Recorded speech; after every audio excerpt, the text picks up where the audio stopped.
Super Saravana stores அத்தனை பேரும் அள்ளும் ஆடி தள்ளுபடி. சூப்பர் எல் நினோ தாக்கம் காரணமாக சென்னைக்கு குடிநீர் வழங்கும் ஏரிகளின் நீர்மட்டம் வேகமாக சரிந்து வருகிறது.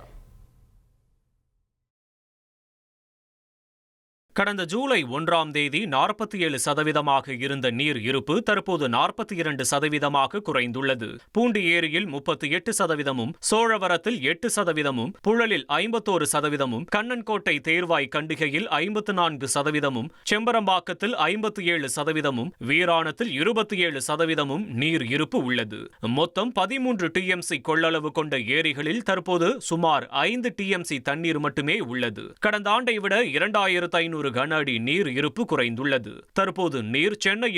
தற்போதுள்ள நீர் சென்னையின் குடிநீர் தேவையை அடுத்த 4 மாதங்களுக்கு பூர்த்தி செய்யும் என அதிகாரிகள் தெரிவித்துள்ளனர். சூப்பர் எல் நினோ தாக்கத்தால் வெப்ப அலை அதிகரித்து பருவமழையும் பொய்த்ததால் சென்னையில் குடிநீர் தட்டுப்பாடு ஏற்படும் அபாயம் உருவாகியுள்ளது. சூப்பர் சரவணா ஸ்டோர்ஸ் அத்தனை பேரும் அள்ளும் ஆடி தள்ளுபடி.